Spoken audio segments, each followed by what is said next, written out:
So, welcome to the Treasury Elite Leadership Series. I would like to thank all our viewers and members for supporting this noble cause of Treasury Elite, whose main objective is networking, knowledge sharing, and mentoring. Good afternoon, everyone. I am Abhishek Goenka, founder of IFA Global and Treasury Elite, to bring in world class FX, Treasury, and financial transformation companies across India over the last 15 years. And today we have Mr. T.V. Mohandas Pai. Mr. Pai was awarded Padma Shri Award by President of India in 2015 and Karnataka Rajyotsava Award in 2004. Mohanji is currently the chairman of RN Capital, 314 Capital, and Manipal Global Foundation. He is also the member of the boards of Havels India and, most importantly, founder trustee of Akshaya Patra Foundation. Mr. Mohan has been previously a board member and CFO at Infosys, an investment committee member of Sidvi India Aspiration Fund, and a $1.8 billion fund of funds, and held various honorable positions at FICCI, IMA, IFRS, NSC, RBI, SEBI, etc. Mohanji is a university rank holder from St. Joseph's College of Commerce and a bachelor degree of law from the Bangalore University and an all India rank holder, chartered accountant. Welcome, Mr. Pai. How are you doing today? Thank you. Thank you very much. Good to Glad to have you today as a part of Treasury Elite Leadership Series. In the next 35 minutes, we would love to learn from your experience. Thank you. So my first question to you is, so you have had a pretty interesting journey and a wide exposure across businesses. I'm sure at this stage of life, like a lot of global leaders and CEOs, this is not about the money, this is not about the fame. I would like to ask you one single biggest reason for you to get out of bed every day and get yourself to work. What is it that drives you today? And how do you manage your time with such a busy schedule? Well, I think I'm very, very fortunate in my life. In '94, I joined Infosys. I was in Infosys till 2011. And during that time, I saw the rise of a great country, India. Because of technology, India opened up. Our GDP went up from 275 billion in 1991 to $3 trillion in March 2020. I saw the rise of a great industry, the software industry, which today dominates the world. Today, we have $150 billion of exports, 75,000 companies, 4.5 million people employed, and an IT industry in India of $200 billion. In '94, they're probably about $150 million. And I also saw that we have today, among the top 10 software service companies in the world, 5 are Indian. Among the top 5, 3 are Indian. Of the 2 million employees in the top 10, 1.5 million are Indians. United States has 6 million software people, 1 million are Indians. Out of 4.5 million here, 2 million work for American companies. And therefore, I think about 8 million, out of the 8 million working for American company, 3 million are Indians. So I saw the rise of a great industry. Then I saw the rise of a great company, Infosys. Infosys sets standards in most parts of economic activity. You'll all remember quarterly reporting, financial disclosure, investor relationship, listing on the NASDAQ, and many things else, prevention of insider trading, regulations, many things else, developing beautiful campuses, creating the world's largest corporate university, training people, and giving them stock options, creating $1,000 millionaires, 20,000 rupee millionaires. It's the first company which set the trend, and most of the good practices that we see in India is because of Infosys. So I saw the rise of a great company. So after I left Infosys, I was wondering what to do. And I joined with Ranjan Pai to start RN Capital, which is a quasi-private equity firm. We invested in 30 companies. We have been founders with others of 14 other funds.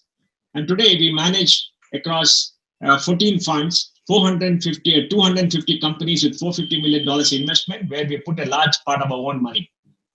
So I am working in the area of innovation, in the area of startups. And every day in the morning when I get up, I talk to great entrepreneurs. I talk to people with passion, energy, who are innovating. I talk to people who are at the cusp of great technology. And I see growth happening. So the excitement is so very large. I'm working harder than I ever did before. And I'm enjoying every single minute of it. because I'm in the field of innovation and startups and technology, and that keeps changing. And when COVID happened, you saw the explosion of technology, explosion of digitization. I work on policy with the government to make things easier for everybody.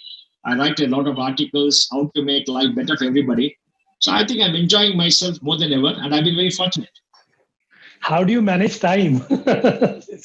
So much I of don't know. action happening. Time flies, and I think now, lack of travel has really helped me. Because in 2019 I took 183 flights, and 2020 I took 130 flights before we shut down in March, and I canceled some 10 flights by then. So I think the lack of travel has made you rearrange your life. It has made me introspect as to what are the important things that I should do, and I learned that I must avoid too much of travel, avoid the waste of time in travel, talk to people using technology, and rearrange my time. So today I talk to 3 or 4 people a day. I read a lot and I write a lot along with Disha Holla, my colleague, and I'm enjoying myself. And you get up in the morning, and before you know what is happening, it's already dark, and you go to the gym, you have dinner, and you go sleep, and you wake up in the morning, and it starts again. I've been home since March 11th. Only been out 3 times to meet a doctor and for 2 meetings, and that's it. And I don't miss anything. I don't miss the travel. I don't miss having personal meetings because I can talk to them with on video. So the life is very changed. I'm healthier. I'm feeling better. So I think life goes on and life becomes more exciting because you're in the heart and thick of things. Sure, sure. I'm sure that's awesome. And I'm sure all the people who get mentorship from you are privileged, who can learn from your entrepreneurship journey. India is primarily a family-owned entrepreneurship setup. How do you differentiate and keep a balance between entrepreneurship and professional management? And what are the traits in people that you observe when you hire them? And how do you make a world-class leadership? Now, this is a question for all the Indian family-based entrepreneurs who are listening to this today. Well, I think all family-based entrepreneurs should realize that they live in a very competitive world with no entry barriers for foreign enterprises with a lot of capital to come and compete with you. And in a very competitive, open society, what really makes a difference is human capital and the kind of people that you have. So whether you are a family or any other company, you must hire the best and brightest people to work with you. And the best and brightest people will only work if you show respect to them, you pay them reasonably well, make them feel wanted, and give them space to grow. So if you think that you are the owner of the company and you are dominant, it's not going to work. I still remember when in 1986, I was working for Prakash Leasing, part of the Prakash Road Lines Group. Just before I left in 1994 to join Infosys, one of the family members told me, "Mohan, you are a Naukar. You are a Naukar. I'm a rank holder. I'm one of the most accomplished people." He said, "Mohan, you're a Naukar. Why are you talking back to me?" That's the kind of attitude many of these family firms had. And of course, they've gone down now. Not that they went down because they called me a Naukar. But the point I'm trying to make to family enterprises is you must learn to respect people to get the best people with you. If you treat them shabbily, they will not work for you. And the world is big enough. When I started my career, the world was small. There are not enough opportunities. Now there are a lot of opportunities. And good people are in short supply. So the first thing is respect people, treat them with respect, give them space to work, pay them reasonably well, and don't override them. And don't think just because you own the company, you put in capital, you are the best and you can dictate and you can do what you want. And if you do that, it is fine. It is fine. It is okay because you are the owner, you can do what you want. But please remember, competition is intense and people only win because they are very, very good. And look at it all across India. Any company you choose, why are they winning? Because they got a good management team, and that is the scarce supply. Second thing is when you look at people you want to hire and look at entrepreneurs, what do I look for? First, I look for their ability to problem solve and to ideate. Can they think? Can they solve problems? And can they look at new things? Second, I look at their passion and energy because I think passion, energy is required. You have to wake up in the morning, bang your head against the wall till you go to bed. And even if you fall, you should be 6 feet ahead. You should not give up. Enormous amount of energy, enormous amount of passion. And the third, can they get along with other people? Because they need to be humble to have other people. And they need to have the personal qualities to get along with people. Fourth, can they communicate? And integrity. Integrity is important. Integrity is not a set of values. Values are important. Integrity is how you use those values and put them into effect. How you put the community before yourself. How you lead by example. How you never use corporate resources for personal reasons, for personal needs. And how you differentiate between, common resources and yourself. And above all, how you respect people and hold you out. Because you must have the ability to understand dissent. You must encourage people to speak their mind. You must encourage people to do all the things they want to do and demand performance. It's okay to demand performance, but you must let people have the freedom. So I think I try to judge these qualities. Sometimes I'm successful, sometimes I'm not. But whenever I talk to them, I discuss with them, I tell them that, look, we should never think that we are God's own creation and we are born to dominate humankind because you are in technology. And tomorrow a young kid with no experience can come with a great product and they just put you out. So you got to be humble, you got to look out, you got to be paranoid about competition, and you got to do well. And for that, you need to have a people-one policy. People-one policy does not mean you pamper them beyond need. Let me say this. In Infosys, I should tell people, there is no work-life balance. Life is work. You must be self-motivated. You must drive yourself. And you must make sure that you are able to succeed. And for that, you have to work extremely hard. Yes, you have to make sacrifices. Many things. For example, when I was in Infosys, we used to work 12, 13 hours a day, 7 days a week, travel. I never saw my boys grow up. Never spent enough time with my wife. I regret it sometimes. But at the end of the day, we did a great job.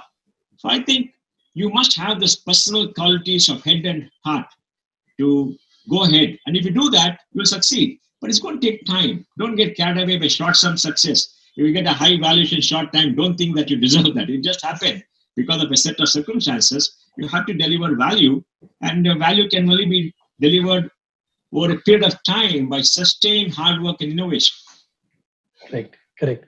So you rightly said, success requires a lot of hard work, unconditional hard work.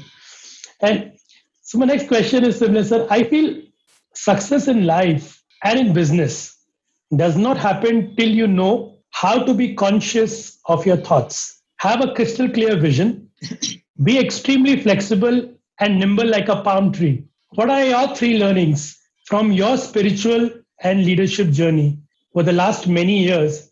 And how does entrepreneurs and leaders deal with emotions like failure, regret, self-doubt, etc.? Well, my learnings have been that whatever happens in the world, the sun will rise in the morning and set in the evening. That gives you humility. You may think you're the most powerful man in the world, the most accomplished person in the world, but life goes on. We are seeing great people come, great people fall, and things change. So the sun is going to rise in the morning and the sun is going to set in the evening. So you have to do your work, and you have to do it without expecting reward, but do it for your own sake, and rewards will come automatically. Because in society, you always get recognition for good work. It may take time, it may take long time, but you will get recognition. And for you, the recognition and happiness should be the satisfaction of a job well done. Because at the end of the day, you have to live with your own conscience. I think living with your own conscience, having a clear conscience, those values are extremely important. Second, you must control your needs. You must control your needs. Because if you live a lifestyle which is far beyond what you need, you're not going to be happy, because there is no end to getting money, no end to accumulate money. You need money. You need to have the power of money behind you. But focusing solely on getting money, accumulating money, showing off, having a big lifestyle, will not get you anywhere. Because at the end of the day, we are mortal. The only reality in life is that it's going to end one day. There's no other reality in life. So you have to realize that. And the next point is, as you grow older, you become more accomplished, you must become more humble. Because when you look back upon your career, you'll find that there are many, many things that happen to you, which are incidents. You met somebody, you made a deal, you went to a meeting, you hit off. Well, it could have not happened at all. So there's so many things that make you successful. And to think that it happened by your genius will be a wrong thing to do. Maybe it happened because of your genius, but take it in your stride and be humble. And the last thing is you must know when to get off. Because in every business, every organization, if you are the leader, you should not stay too long. Because if you have a set of extraordinary people working with you, then you must realize each one has an ambition of being in the sunlight, and you must make room for them. And that's why I stepped down as CFO in 2006. I was 48. So it's not a very old age, right? I was the most successful CFO at that point of time. I got awards because I felt my colleague should have the place and I should go away. And I worked 5 more years. So I think we should know when to get off. And then you must introspect about your life to find out what is it that makes you happy. How do you contribute to society? Are you making the world better? Now, all this may look foolish to you when you're very young. Because when you're very young, your life is your own, everything is around you, etc. So I think these are all the learnings that I've had for life. And this is what I would talk to people. That's amazing. That's amazing. The sun rises and the sun sets. Nothing stays forever. Change is the only constant in the world. Yeah, and you don't have to be around. And if you think the world is there because of you, your company is there because of you, think again. Okay. In fact, if you want to be around also, the world will not let you be, because ultimately it's mortal. So we belong to a land where nature was given supreme importance. Our ancestors were inspired from the learnings of Gita, Upanishads, and Vedas. Some research says that India has perhaps now only a limited window, maybe a decade, to get into a developed country tag or stay perpetually in the emerging group of economies. If you were to redesign our education system of India, what are the major improvements you would like to make? Well, before I answer the question, let me go to the first statement that you made. India should be a developed country. What is development? I would say development is, first of all, a state of mind.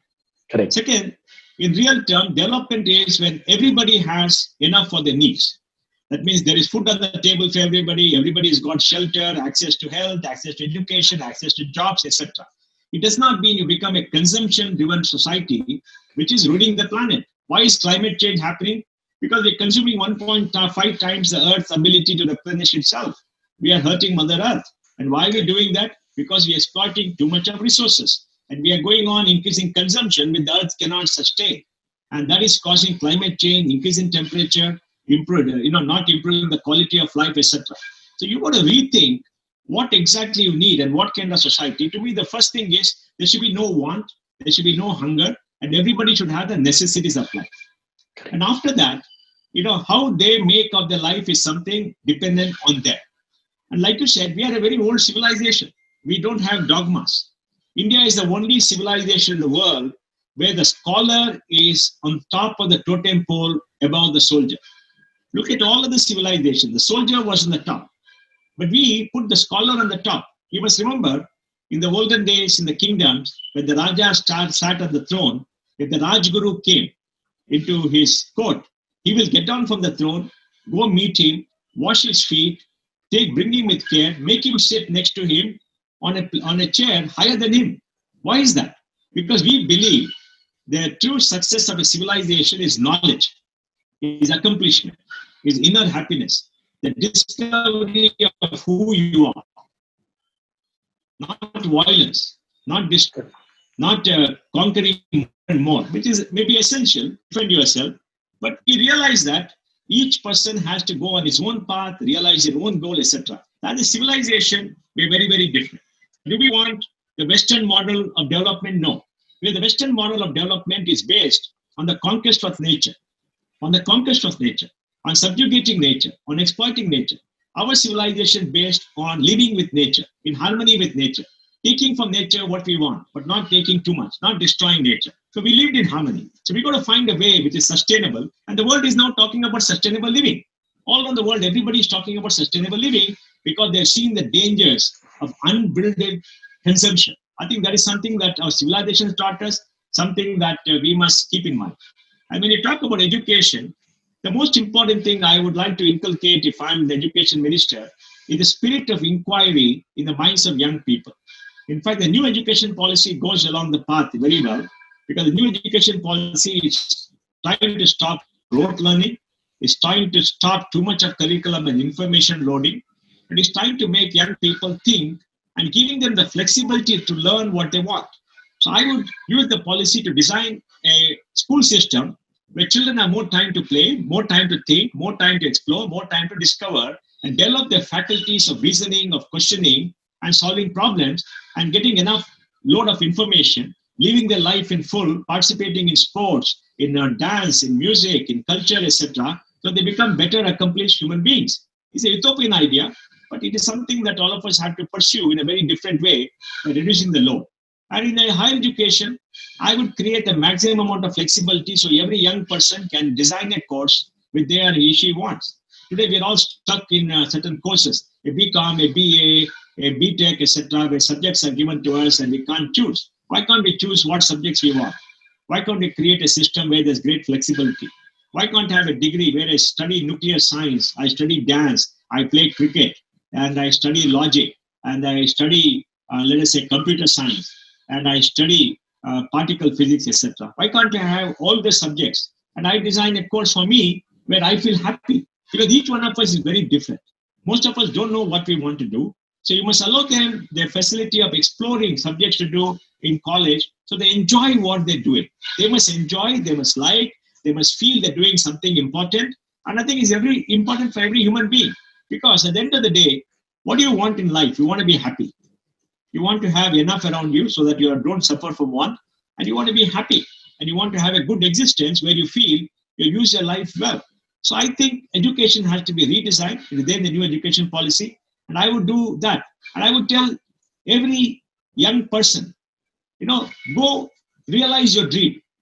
You must dream of what you want to be and go live your dream. Yes, many of us can't afford to do that because we have to support family, etc. But never give up your dream. Whatever you do, dream of what you want to do, what you want to be, and work hard towards a dream, because that will give you happiness. That will not make you feel that you are burdened with too many responsibilities. And I think today with nuclear families, a much more prosperous India, much better society, there are great opportunities for everybody, and everybody can achieve their dreams. So rightly said, sir. Live your dreams, no matter what they are, because that's the only point where you get immense happiness moving forward. So my next question to you is, you had a pretty long stint as Infosys, as you said, where from a $5 million business, you grew up to $6.5 billion over 20 years. You helped train over 2 lakh people and get a strong leadership team in place, and also have an extremely wide exposure towards global investors. You have emerged as one of India's top startup evangelists and have stakes in multiple startups across. What message would you like to give to young entrepreneurs? Of course, you said live your dreams, but what else? And a message to all the people who wants to scale up but are not able to scale up, because you have seen companies scale up to such a height. What message would you like to give to the young entrepreneurs and to people who want to scale up? Well, first, I would tell all young entrepreneurs that, you must have a big dream, but build the foundation to meet the dream. Yes, your head should be in the cloud, but you must build the foundation to go up in the cloud. And I think that's important. If you don't have strong foundation, you're going to collapse. So dreaming is important, but you must build the wherewithal to realize the dream. What I would tell them is look ahead, plan, look at all the building blocks and start investing in the building blocks. Because to scale up and to grow, you have to have the building blocks in place. For example, if you are in the food business, you need to have a supply chain, you need to have quality, you need to have inspection, you need to have delivery, you need to have storage, etc. If you're in software, you need to have good engineering skills, you need to have training of people, you need to have project management skills, and you need to have good testing skills, and you need to have good marketing skills, and you need all that, right? So you got to see when you run your business, what are the necessities of the business, all the ingredients, building blocks, and start investing in them. And look ahead and plan. How fast will you grow? What will you grow? What are the roadblocks? Start thinking, ideating, and solving the problems, and try to build them in advance so that you can grow and create adequate capacity. And very often you will not get good people because you have to do things alone, because you are the entrepreneur, it's all in your mind. So communicate with the team members, invest more in building a good team, hiring people, and doing all that. Because that's the only way to do. And to scale up, you have to make sure that you require capital. And capital will not come when you need it. Capital means that you have to identify who is going to invest and who are the players who will invest. Talk to them regularly. Have an investor management, investor relation development policy. And by doing all that, when you need capital, people will be willing to give you capital. Just because you want capital, you go to everywhere, people are not going to. You need to build up relationship. Because investing is an act of faith. You invest because you believe. And meet investors well ahead of time. So whenever you need capital, they're available for you. So I think it's a lot of hard work. It's not easy. And investment also is difficult. People get carried away by valuations. Please remember, valuation is fine, but you have to create value to meet the valuation. And the responsibility is on you. When you take somebody else's money, you must remember that you will be last in the queue. Because when you take somebody else's money, you have an obligation to make sure that they earn returns on the money they've given you. You have an obligation to protect the capital. You have an obligation to work harder because you are taking the money. You are not a free agent. You are bonded to them. So you got to be very careful when you say that, I'm raising capital, I'm doing this, because it gives you a greater responsibility. And taking equity is very expensive. Very, very expensive. People expect high returns. That puts pressure on you. So you got to be careful about your financial management. You got to be careful about the way you raise capital. You must not waste capital. You must be frugal and build the enterprise well. It's a lot of hard work and enjoyable because, when you look back and you've done something great, you feel a great degree of satisfaction. It's like a child who grows up in the house, right? And if you brought up your children well and they studied and they've done well, you get so much of pride. You feel that your life is enriched. Your life is done very well because, you got children, you got family who are done very well and they're good citizens. So it's like that. Your company is like your child. Narayana Murthy used to tell us that Infosys is his first child, not his biological children. Infosys is his first child. And he always paid more focus on Infosys. That may be right or wrong, they will not debate that. But you require that connection. You require the sense of proprietariness, that it belongs to you, is organic, it is you. But you should not extend it too far because, possessiveness is not the same as, trying to run a company. Because when you become possessive, you don't give up. It's a very difficult thing to be an entrepreneur, to be with a very team. I remember the many times we had arguments and debates with Murthy on many, many things, with Narayana Murthy and many things. But he had the mind and the heart to accept all of us and to make sure that, he gave us space. And it worked. It worked. We were a set of great people. I would like to say that today. We did very, very well. And why? Because we had the space to work. We had the space to fight for our ideas. And we were disciplined. And we had a great leader who kept everything together. There were many occasions where, things didn't go well. We had crises. But we all put our shoulder to the wheel and we went ahead. So I think leadership is a very complex, difficult job. That's awesome. Someone rightly said that I'm not interested in how much money you made. I'm interested in your journey of how did you get it across. So how interesting your journey is, which makes all the difference and possibly. Yeah, but remember, end of the day, there should be a pot of gold at the end of the rainbow. All right, let us not downplay that. We're all in business, and when you are in business, you have to make money. You have to make obscene amounts of money. And if you say that I don't want to make money in business, I don't want to do that, I think you're fooling yourself. Right. So my last question to you, sir, is one fun fact about you what people do not know. Well, what people do not know is I'm an introvert. Doesn't seem like. Yeah, I'm not very comfortable in large crowds. Even though I deliver lectures, I go and meet people. I like smaller crowds, and I'm not a very friendly person that way. We'll sit and gossip for long periods of time, etc. And we'll just go out for a drink every other day and socialize. I don't socialize too much. I prefer being alone at home, reading books or whatever it is. So I'm a lot of an introvert. So I was about to ask you that your 3 rituals for the day. So should I say reading, or should I say something else? Well, now since I'm home, I visit my gym twice a day. I want to make sure that I'm healthy. Then, of course, I read. Then, communicating with people. That's awesome.